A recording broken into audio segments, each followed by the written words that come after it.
Facebook. We've started the recording. Hello, David. Hello, Pam.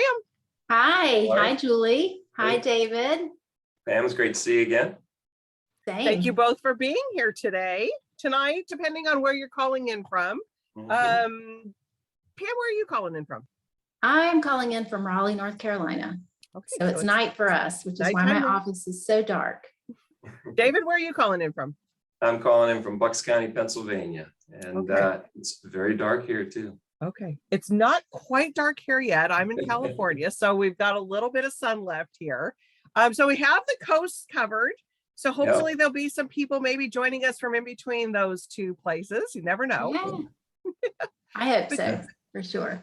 But just real quick, just for people that may not be familiar with who Warwick's is. So my little sign there says 1896. We're celebrating our 125th anniversary this year. So yeah, well, we're not the oldest bookstore in the country. We're the oldest continuously family owned. So Nancy Warwick is our 4th generation owner. So, and this Sunday, we're actually doing our culmination celebration of that. So champagne toast. So if anybody's in the San Diego area, I don't think I said that.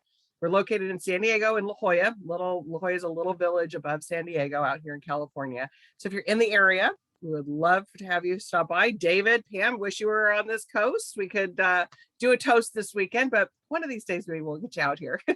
That's right. Next time I'm in town. There you go. So in the chat, so Pam and David are going to talk for about 30-ish minutes tonight. And in the chat, we do record this, so it does end up on our YouTube channel. That's not live if you're watching the YouTube channel. Sorry, we're not live right now. But Facebook, there is the comment section. So go ahead and throw some questions in there for David or Pam. I'll be bringing those into the conversation at about a half hour point from them. So don't be shy. We always love those questions from that. And also in that comment section is where I'll be putting David's book. So you can easily click on that. I always like to say, any way there is to get a book, you can get it from Warwick's. Independent bookstores do actually ship books. So yes, we do. Support your local bookstore. Support your local. So if you, we'd love for you to order from us. If you're in San Diego, we'd love you to click the pick up in store and come and visit us. But if you support us, support your local, just keep those independent bookstores going. So with that, I am going to introduce these two wonderful people, and I will get off the screen and we can start the conversation. So David R. Roth has an undergraduate degree from Stanford University and an MFA from Cedar Crest College's Pan-European program. He has studied writing at New York University, the American University in Paris, and Drexel University's Story Lab. His short stories have appeared in Passenger, Journal, Moss, and Every Writer. His work focuses on fictional lives lived in fictional river towns in Bucks County, Pennsylvania, where I think it's where he's from, his real home for 4 decades. The Femme Fatale hypothesis is his debut. Joining him today is Pam Van Dyke. Pam is the managing editor of Regal House Publishing, and she serves on the advocacy committee of the Independent Book Publishers Association. She holds an MFA in creative writing from Queen's University of Charlotte and a PhD in education research and policy analysis from North Carolina State University. She is the recipient of the 2019 Rose Post Creative Nonfiction Award. A selection of her work has appeared online and in print in the Main Review, Outrider Press, Flying South, Peregrine, Crack the Spine, Women on Writing, and other literary publications. With that, you two have a wonderful conversation, and we'll see you in about a half hour. Thank you, Julie. Thanks so much. So I want to say a quick thank you to Warwick's for hosting us. This is fantastic. And as Julie said, if you haven't had an opportunity to get a copy of the Femme Fatale Hypothesis by David R. Roth, then please do patronize Warwick's, and you can order it, pick it up in the store, or order it and have it shipped, either way. So David, excuse me, we are going to have a chance to talk tonight about your wonderful novel. And I wanted to start off because I'm not sure who is joining us tonight. If we have writers and readers, I assume maybe a combination of both. This is your debut novel. And so I wondered if you might share with our viewers a little bit about your journey to this novel. Okay. It's a long journey. I'll take you back, take you back to like 1983 when I was studying for my MA in fiction at NYU. And while I was there working on a project in a class taught by one of my literary heroes, E.L. Doctorow, I had my one-year-old daughter on my knee and my typewriter in front of me. And it occurred to me that I might have to hold off paying somebody to teach me how to write and focus on making some money so I could raise this child and be a good, responsible parent. So I fast forward on the literary journey to now 2011 when my mother is dying, and I'm visiting her. And as she's aging out, she recommends that I read Stephen Greenblatt's The Swerve. And so I pick up this book. She recommended it because it represented her view of life, an avowed atomist, and who believes, dust to dust. And I pick up the book and begin reading, and a sentence jumps out at me that Greenblatt's talking about his hero choosing to be a lowly book hunter rather than the more lucrative life he could have led at the time. And his reason for choosing to be a book hunter and following his dream was because of the fact that he felt that the pattern of dreaming and deferral and compromise was a very familiar pattern, that represented the epitome of a failed life. And when I read that phrase, the epitome of a failed life, it occurred to me that I was living exactly that life. I was deferring and compromising and passing off my dream. And I figured it was time for me to make some changes. So a year later, I had left my job. A year after that, I had enrolled in writing workshops in Drexel University Story Lab under a wonderful writer, Nomi Eve, and a wonderful teacher and writer, Nomi Eve. And I was beginning my journey at that point, enrolled in Cedar Crest, got my MFA, and since then it's been short story publication and Regal House. Well, we're very happy to have you. And I have to say, we're going to jump right into the novel here in a second. But one of the things that really appealed to me about the Femme Fatale hypothesis when it came across our submissions desk, and we get many, many submissions, but we don't often get submissions told from multiple perspectives who are all people in later stages of life. I'm going to let you introduce your characters in just a minute, but that really appealed to me because it showed those characters as real people and some of the real things that people who are aging are dealing with. And also it's beautifully written. It's a literary novel, which is also my favorite. And so we were lucky enough to snag it. So thank you. We really appreciate it. So for those who haven't had an opportunity to read the Femme Fatale hypothesis yet, before I start asking you some hard questions, it might be nice if you could introduce the novel, introduce the characters, and then maybe share what inspired you to write the Femme Fatale hypothesis. Would you do that for us? Sure. It's a pretty simple novel. It's a novel of a springtime in the lives of three people. Rose Geddes, who is dying of lung cancer and has been for a while, and for the last 2 years she's been cared for by her husband Kelsey, who is a professor emeritus of biology with a specialty in entomology, and he is perfectly physically capable of taking care of her, but he is now beginning to have some issues mentally. And into their combined tribulations comes their neighbor, June Danhill, who is a younger widow who is feeling a little bit abandoned because her family, her only child and grandchildren have moved away. And now she's feeling like she's sort of lost in space, a little untethered. And when she finds out what's going on next door, she decides she wanders in sort of accidentally into this and becomes part of this trio.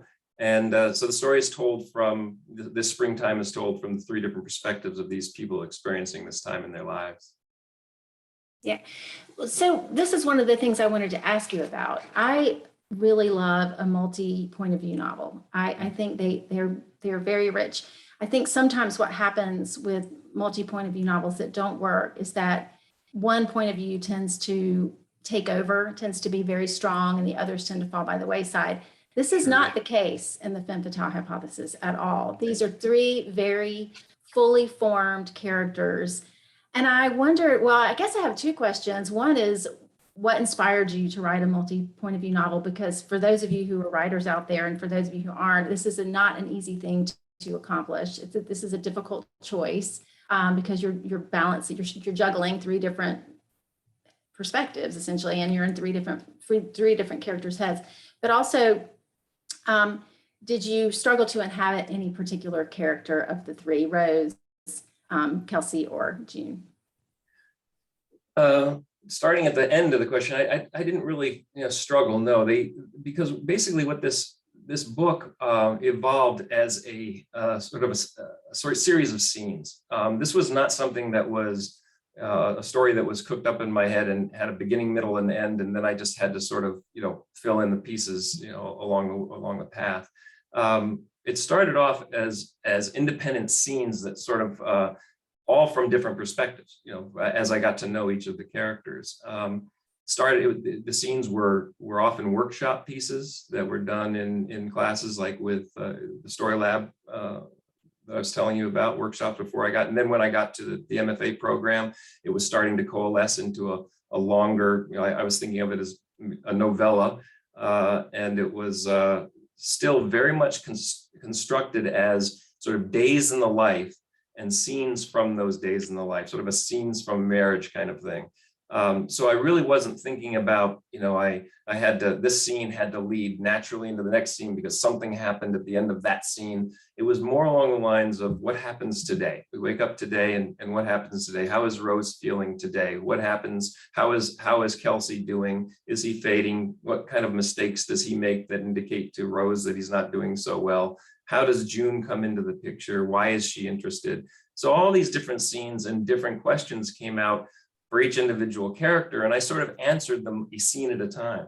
And it really became, and so I organized the novel ultimately around just days. You see the chapters are named, but also they have days of the week assigned to them. And it's really a sort of a moving through the calendar. And if I'm on Sunday in one week and I come back, Wednesday or Thursday of the following week, I don't really worry about what happened last Sunday. It's really more about what's happening today, Wednesday, 3 or 4 days later. And of course, like as it does in life, those things, what happened on Sunday actually does affect what happens on Wednesday and the following Sunday.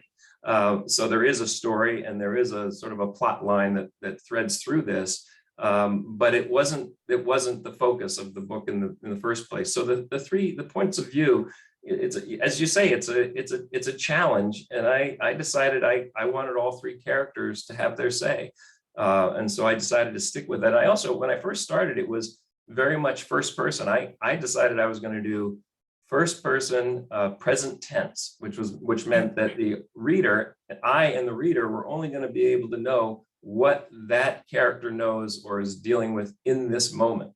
And when I got done with the first sort of novella length version of this, I realized that there wasn't nearly enough interiority. There wasn't enough character history there. And so what I did is I went back and said, if I change this as sort of a close, first person view, third person view, where I can introduce this sort of omniscience, but let the characters do the speaking, that close third person allows it to very much be in Rose's voice or Kelsey's voice at the time, but allows me also to have them have an interior life and to get into their past and to find out some of the reasons, some of the things that led to what is happening on this Sunday, that happened years and years ago. In fact, happened years and years ago. And that started making it much richer and added about 20,000 words to the story in the end.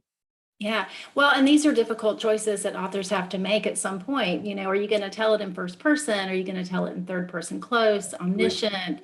How many perspectives are you going to cover? 1, 2, 3 more, One of the other choices that you have to make, and I think this may come more organically for writers, but that is where you place the novel.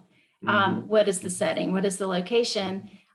Because without that, novels can feel like they're floating in space a little bit. I, as a reader, really want to know where I am in location and setting. And you've done a great job of that, because the novel takes place in the fictional town of Marsville. And it's introduced right away in the opening pages of the book. And readers really get a feel for what kind of place this is. Mhm. So I was hoping, if you don't mind, I was hoping you might read a little from the first pages where Oh, sure. where our viewers can get an idea about Marsville and what it's like, what kind of town it's like. Right off the bat, huh? Scarsville. That's Yes. the title of the chapter is Scarsville. Yeah, we get right into that. Let's see. Sitting on her front porch swing, watching the birds and squirrels fight over her freshly stocked feeder, listening to the last of the 12 tolls dissolve back to silence, June Danhill is unsettlingly aware that this isn't the same Marsville where she and Doug grew up, married, and raised their son.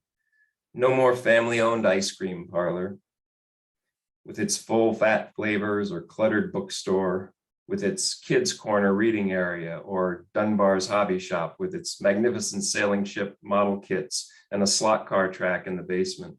Kevin loved to race his slot cars.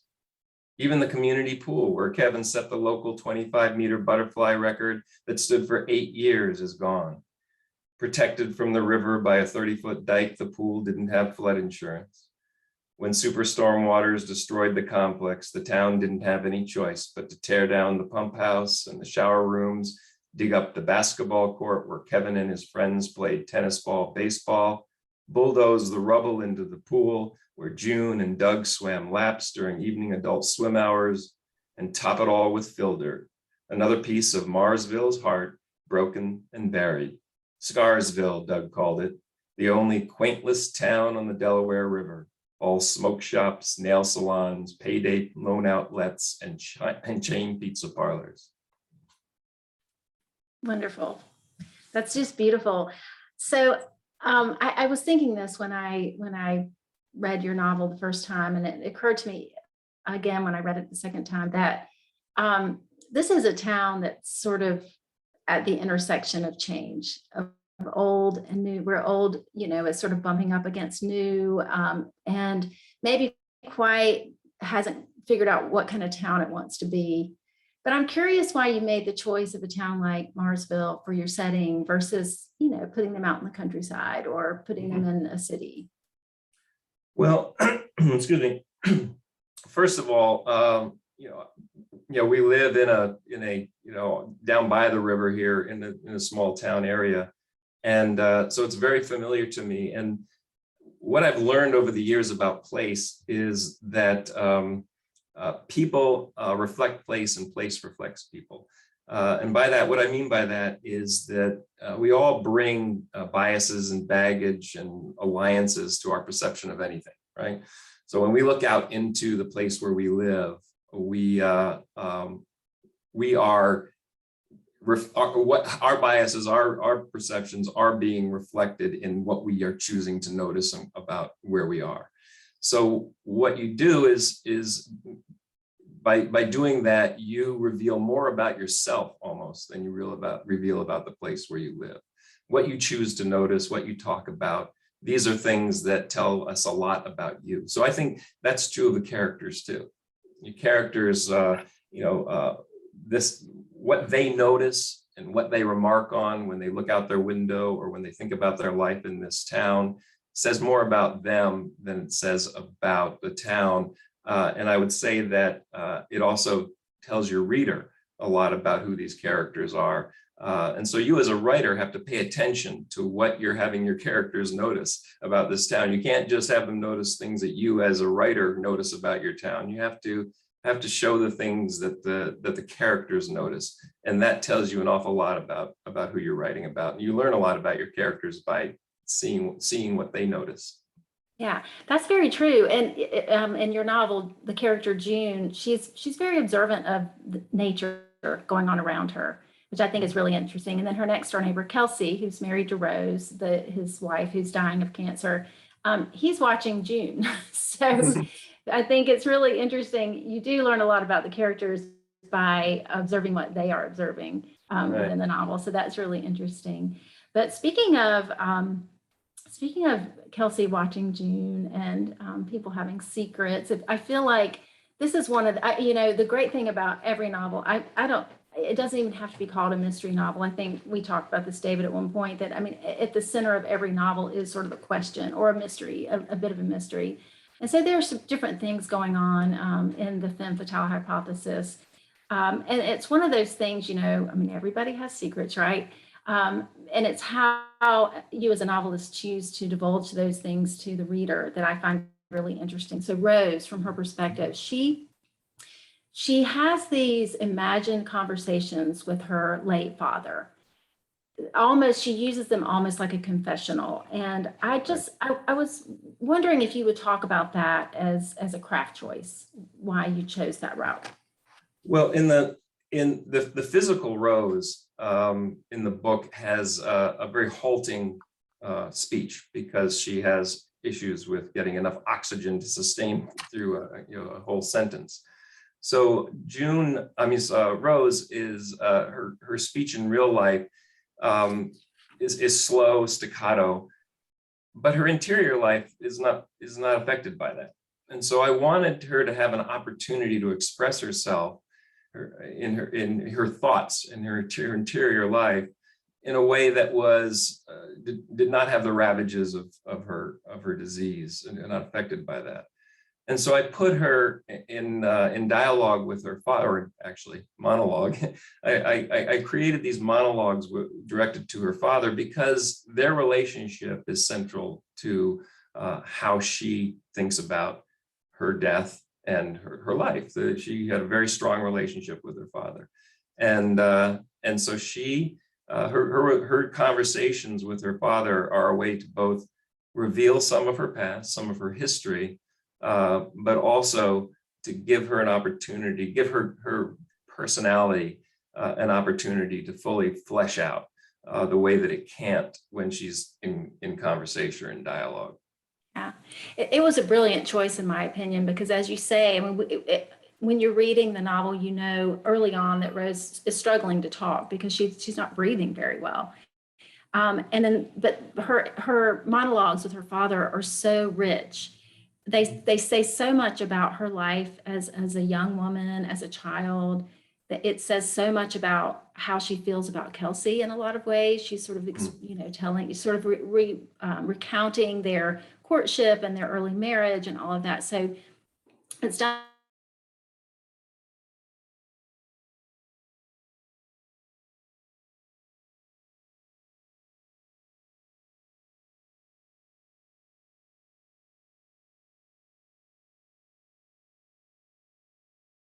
conversations with her father would serve that purpose because Sure. it's done so seamlessly. It doesn't feel contrived at all. It feels just like you're in Rose's head, and this is exactly what she would be thinking at this moment. Thank you. So well done. It's great. I like the vocabulary of it too. There's a saltiness to Rose that gets to come out when Yes. she's talking to her father because he was that kind of guy too, very earthy, and I like that the idea that the photograph that she keeps by her bedside that she speaks to is of him on a ski slope with a cigarette in his mouth, getting ready to go down a diamond mountain run. So yeah, that's the kind of guy he was, and so it brings out a little bit of that in her when she has an opportunity to talk to him. Yeah, it's true. I mean, Rose suffers no fools. She's a strong woman. She has strong opinions, and I won't give anything away, but she is driving her own car, so to speak. So one other thing I wanted to ask about, it kind of as a craft choice as well, there are beautiful natural elements in the novel, throughout the novel. And I felt in many ways that they worked as metaphor because Rose was a gardener, a beautiful gardener, and her garden is, struggling now, just as Rose is struggling. June's always watching her bird feeders and taking note of the squirrels and talking about the weather and the seasons. These all come into play. And there is a section that really struck me as a symbolic in some ways in the novel. And it's in the novel where Kelsey takes note of some vultures roosting. The visitation. Yes, the visitation. And I wanted to ask you if you would read a short excerpt from that chapter. Sure, right up front. Yeah, the visitation, Wednesday, April 8th. The disembodied rasp is coming from off to his left. He follows it and discovers a pair of turkey vultures sitting atop his neighbor's vine-covered storage shed, empty despite the suggestion made by the padlock on the sagging double doors with their broken window panes that there is something inside to protect. There's a hole in the roof that was created by a falling branch 2 years ago. The birds are perfectly cast as macabre ornamentation to the dilapidated building. Kelsey finds the sight of them not nearly as disturbing as their sound. These dark sentinels, though homely, are cousins of the sacred golden-hued, bearded transporters of Tibetan souls. He's relieved to see that the hoarse whisper that lured him from his chair emanates from birds, funereal, prehistoric, unsettling with their blood-red heads, but birds, no less and no more. Nice. Are you a gardener? I am not. I am the guy who mows the lawn and digs the holes, and my wife is the one who actually plants things. But I wouldn't call myself a gardener. I call myself a lawn worker. When you were writing the novel, I mean, were you aware that you were incorporating these natural elements? I guess what I'm asking is, was it a purposeful choice, or did it just come? Yeah, big time. I mean, this is, first of all, I mean, everybody's sheltering in place, over the last 2 years. Maybe you've taken some time to look out your windows. Well, even before we were sheltering in place, in my office, I have a window that I look out into, an area of trees where I get little displays from the squirrels and the birds and the vultures who landed out there. I get these displays of wildlife outside my window that are quite entertaining, and the behavior of the birds as they approach the feeders, and the battles between the blue jays and the smaller birds, and the cardinals, the way they sit in the trees with their regal airs, waiting for their turn. I noticed all this, because I happen to be sitting here looking out my window, and when I imagine Kelsey in his office and sitting and looking out, somebody with this background in biology who was obviously a professor and very much enmeshed in this world, the natural world, he's wondering what's next for him. Now he's no longer a professor, he's no longer in the lab, he's no longer in the field, but now his field becomes what's outside his window. And as you say, part of that natural world now becomes June out there wandering around in her backyard and becoming part of the landscape. But before he even notices June, he starts noticing what's going on in the trees and starts thinking, well, maybe birding is next. Maybe that's what I'm supposed to be paying attention to. So yes, the natural world is very much, and again, it gets back to our point of view thing. What Kelsey notices when he looks out his window tells us more about Kelsey than it tells us about, necessarily the natural world. I mean, the world is metaphor, right? Everything, these words that I'm using right now, we've agreed on a meaning. We have a shared meaning of the 6,500 languages out there in the world. We're speaking one of them, and we've agreed that these grunts and phonemes that we're using they mean something. But it's the meaning that we give to them or that we intend for them, and then it's the meaning that you receive from them. It's your own. You have your own personal response to what I'm saying. In other words, we're basically, telling each other a story. You're hearing the story. You're picking up on that story. You're creating a picture in your mind. So everything is metaphor. So when you decide that somebody is going to notice something outside, and you start attaching those metaphorical sounds and symbols that we call language to those things that are being noticed, it means something about the person who's noticing. Yeah. And that's what I try to do when I work in the natural world and I work in the thing. I mean, June notices the church bells because the church is important to her. June notices the animals because the animals are important to her as well, and the gardening is important to her. June also notices the way Kelsey behaves. She notices her neighbor because she cares about people, and because she has that gene where she wants to help if she can. So these things that they notice mean something, and they're not always meant to be, purely metaphorical in terms of being representative of something else. They're simply representative of who these people are. Yeah. Well, that's the beautiful thing about reading, isn't it, though? Because you can read words and you can create those pictures in your head. Absolutely. Yes. I think one of the things that always struck me as interesting is that when I learned that in Anna Karenina, Tolstoy never describes Anna Karenina. There's no physical description of her in that book, and yet everybody thinks they know what Anna Karenina looks like. Yeah. Everybody who's read the book thinks they know. Yeah. Well, I have to say, so I'm keeping an eye on the time because Oh, I want to give our viewers an opportunity to ask questions. So let me ask you this real quickly before Julie comes back on.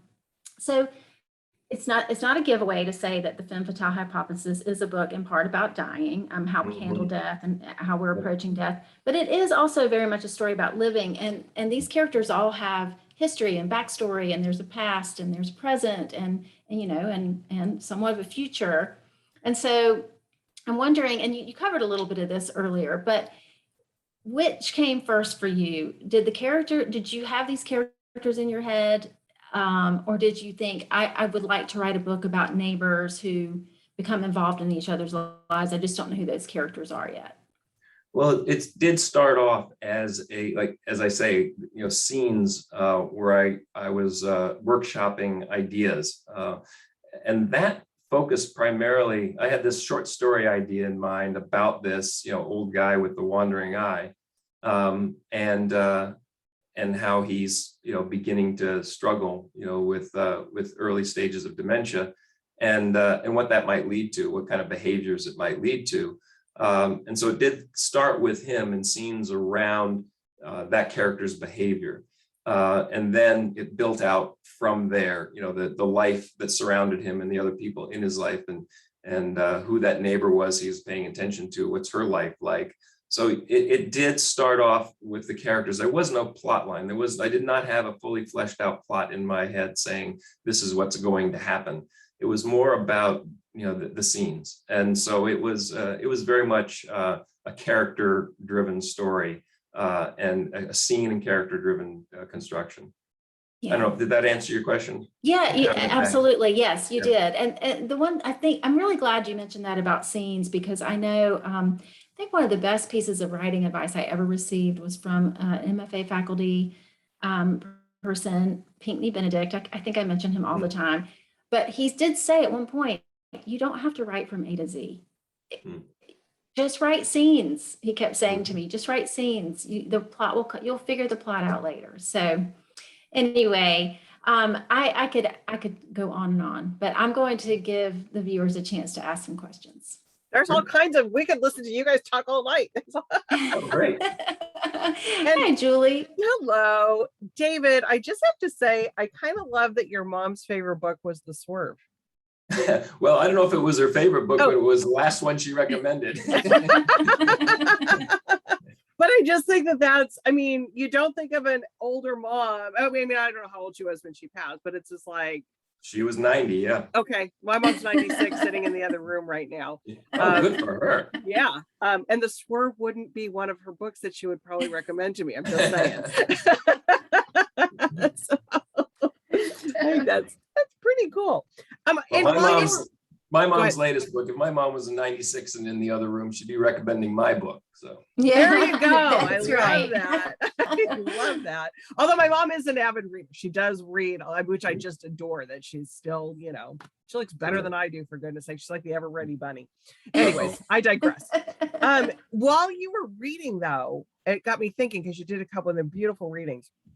Did you read the book out loud before you submitted it to yourself? Yeah, it's advice that every writer gets, that you should read it out loud. Some don't, though.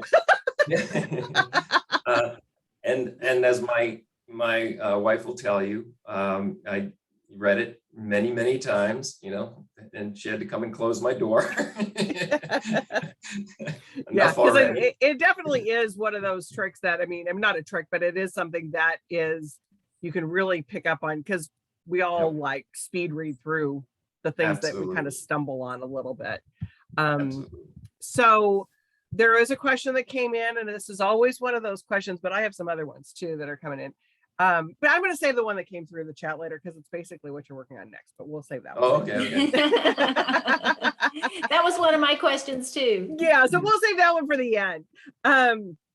But David, also, I just want to let you know there's lots of great like comments and loves in the Facebook. So go back to Facebook after and you can see all the love that you've got out Awesome. there. Well, quick shout out while you're selecting your question. A shout out to John Holbrook out there in La Jolla, who is holding down the fort for the La Jolla team out there. So I love that. What is thank you, John.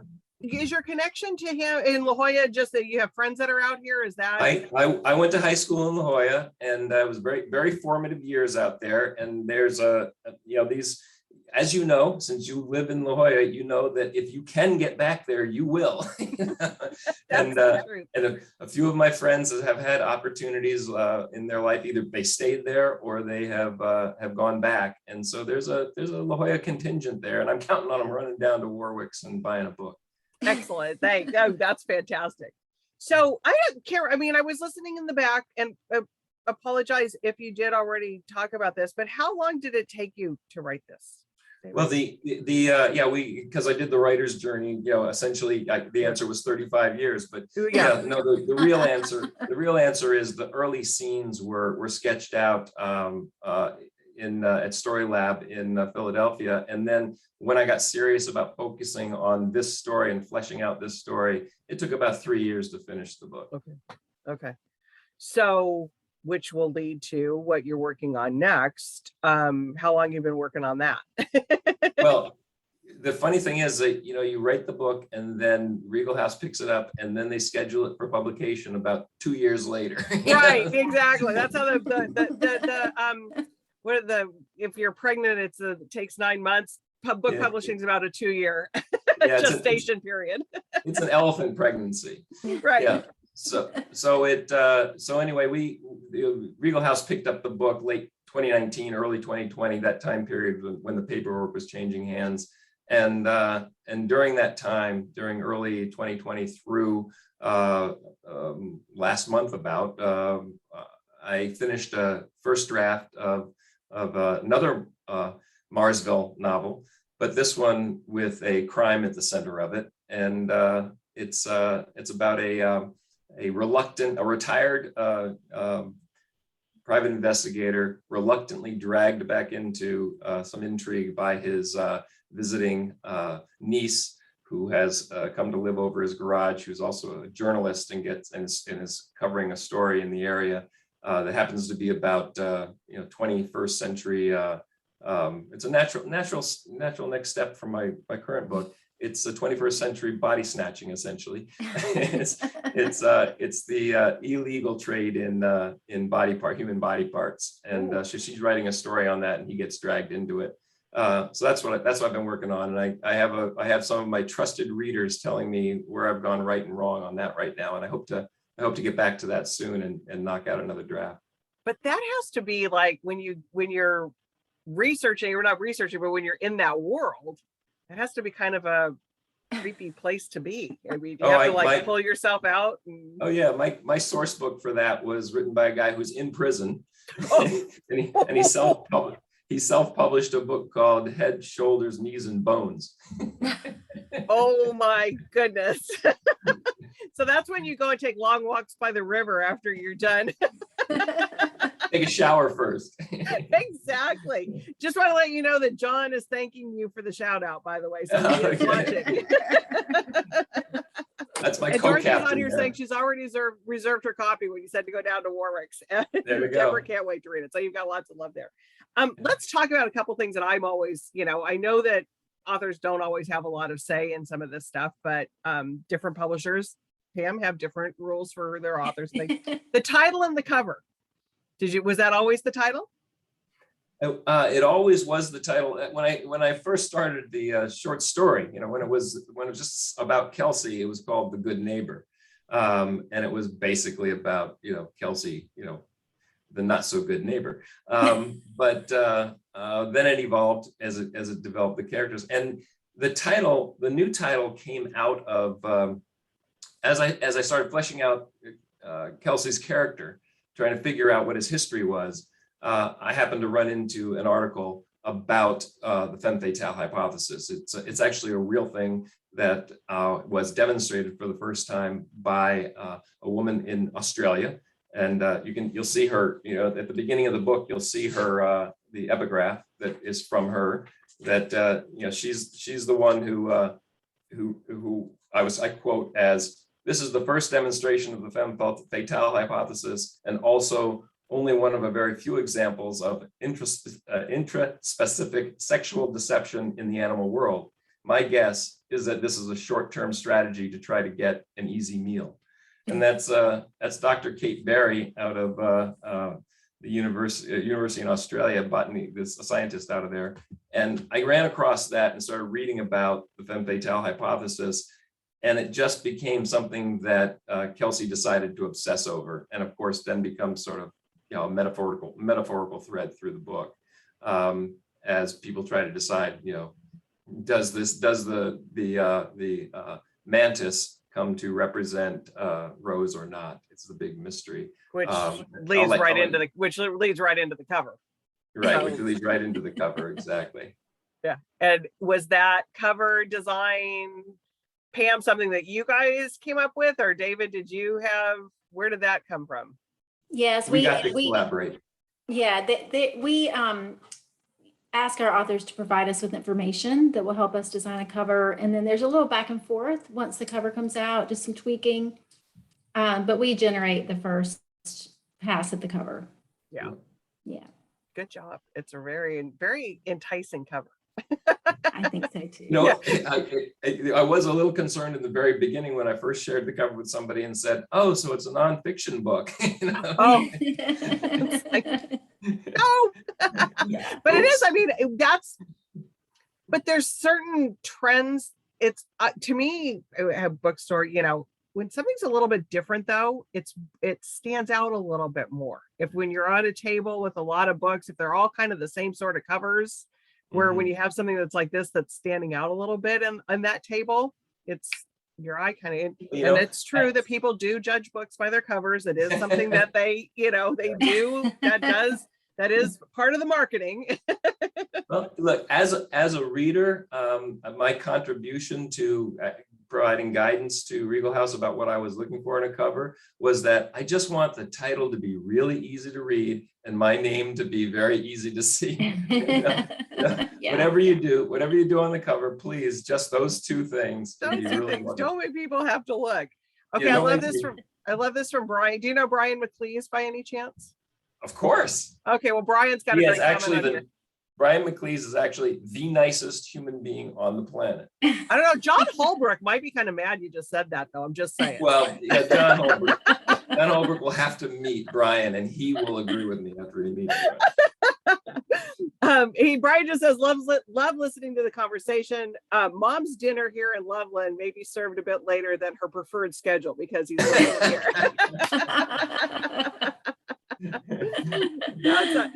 That's what I love. We were talking in the green room earlier about, live events versus, the virtual events. And there's just something fun about these virtual events because you can bring together so many people from so many different places. So absolutely. Yeah. And you've made it so easy, Julie. You've made it so easy for us. So, well, thank you. Well, with that, we're going to call it an evening. David, do you have a website that you want to send people to find out more? Okay. DavidRroth.com. Just make sure that middle initial gets in there. I'm not sure where you'll end up. Yeah. On Twitter too. I noticed that when I was tweeting. It's like I don't know. Do you even have a Twitter handle? I do not have a Twitter handle. Because I was looking for it and I went, oh, I don't think that's him. Yeah, I signed up for Twitter in the early going because my son was all about Twitter in the early going, and it was one of those things where I just felt so old because I just didn't get it. Yeah, and you know what? I have to do it for the store, and just between us, it's the cesspool that I jump in every day because it's just brutal in there. Anybody who knows me knows trying to limit me to 140 characters or now 280, whatever it is. Yeah, whatever it is. Nightmare. Yeah. Not happening. Not happening. Pam, thank you very much. My pleasure. Been it was a wonderful conversation, and thank you to Regal Books. Thank you, David. Thank you. Thank you. We really Thank appreciate you for kicking us off. Really appreciate it. Thank you, Warwicks, for treating me like the hometown boy that I'm not. They'll put you in your heart. You always will be. In my heart, yeah, if I could, every time I visit La Jolla, I have to ask myself the same question. Why don't I live here? Yeah. Why did I leave? Then it occurs to me that I couldn't afford to live there. Yeah, exactly. Exactly. That's it. That's a tough one. All right, you everybody. Have a good night. Thanks for joining Thank us. you. Thank you, Julie. See ya. Bye. Bye-bye.